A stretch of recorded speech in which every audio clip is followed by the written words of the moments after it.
So what I'm going to be talking to you about today is leading in fear versus leading in truth. Leaders take time to pause. Leaders don't do all of the time.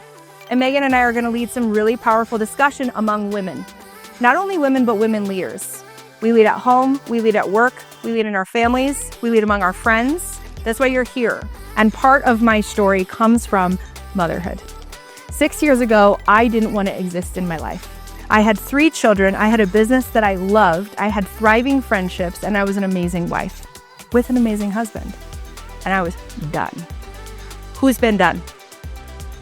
It's not even burnout. We don't even talk about burnout because it just sounds stupid, right? You're like, burnout, that's a buzzword. This goes deeper. This goes into our brain of wanting to unexist ourselves, okay? Suicidal thoughts running, postpartum depression, postpartum anxiety, have 3 little kids in the midst of COVID relying on me. I was out. I was ready to call it a day. I was quitting. Why do we get there? How do we get there? I had lived years, not even months, years of a life dissociated, detached, not finding the presence of me. I didn't even know who Anne was up until I was like 35. You lose yourself through the hormonal changes that motherhood can give you. So how do we crawl out of that, right? I had so many fears. A fear of not making money because I thought that for me to have worth in my home, I had to bring in an income. Yet I was momming 3 little children full time while trying to run my business on the side, saying, I'm gonna make some money to contribute financially. Then I was afraid of not losing my baby weight because I had 5 pregnancies, 2 miscarriages, 3 live births in 6 years. You literally cannot control what people do next. And when we let that go, you only control you. I think that it starts with sharing with somebody. It doesn't have to be your partner. You have to share it with yourself first. I shared it with myself that night for some reason. I think God called me to finally say it.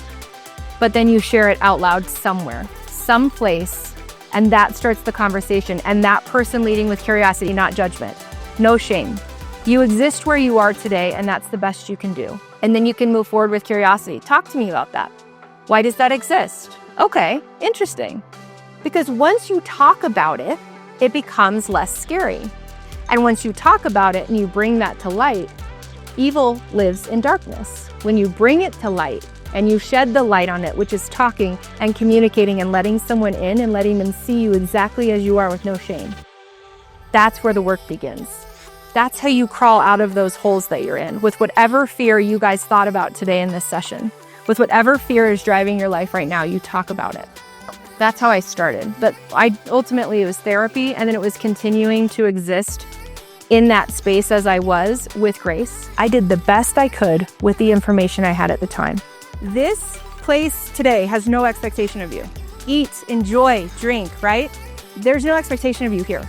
I want you to exist. I want you to find presence within your body. I want you to resonate with anything, even one thing that we talk about. An amazing life is literally made up of amazing minute-by-minute moments of every single day. This is how we lead.